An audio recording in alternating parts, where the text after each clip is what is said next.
સુરત બેસ્તાનમાં 8 વર્ષની માસૂમને માથું ઓળવાનું કહેતા ભાભીએ માસૂમ બાળકીનું માથું દીવાલ સાથે અથડાવતા મોત થયું હતું.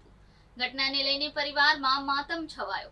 બેસ્તાન વિસ્તારમાં ઘરમાંથી બેભાન હાલતમાં મળી આવેલી 8 વર્ષીય બાળકીની હત્યા થઈ હોવાની હકીકત પોસ્ટમોર્ટમ દરમિયાન સામે આવતા ચકચાર મચી જવા પામી છે.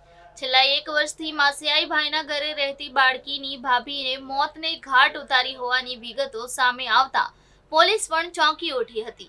પોલીસે હત્યારણ માસિયાઈ ભાઈની પત્નીની ધરપકડ કરી લીધી છે. મૃતક બાળકી તેણીની પાસે જુદી જુદી ચીજ વસ્તુઓ માંગતી હોય કંટાળી જઈ તેની હત્યા કરી હોવાની વાત સામે આવી રહી છે.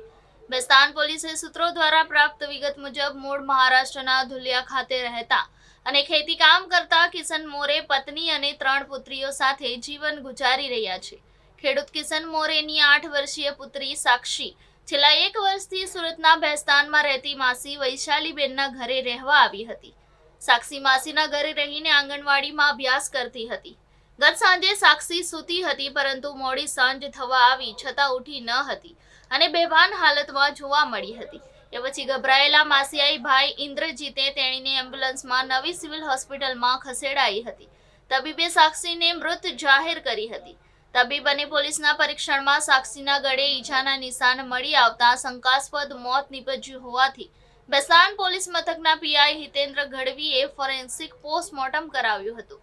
પીએમના પ્રાથમિક રિપોર્ટમાં સાક્ષીના ગળે દોરી વડે ફાંસો આપીને હત્યા કરવામાં આવી હોવાની ચોંકાવનારી હકીકતો બહાર આવી હતી. પોલીસે માસિયાઈ ભાઈ ઇન્દ્રજીતની પત્ની પૂજાની ધરપકડ કરતા મૃતક સાક્ષી તેણીની પાસે માથું ઓળાવવાનું કહેતી અને રમકડા સહિત જુદી જુદી ચીજ વસ્તુઓ માંગતી હતી. તેમજ સાક્ષી માસીના ઘરે રહેતી હોવાથી પૂજાને ગમતું ન હોવાથી દોરી વડે ફાંસો આપી હત્યા કરી હોવાની કબૂલાત કરી હતી. પીઆઈ ગઢવીએ તેણીની ધરપકડ કરીને કાયદેસરની કાર્યવાહી હાથ ધરી છે.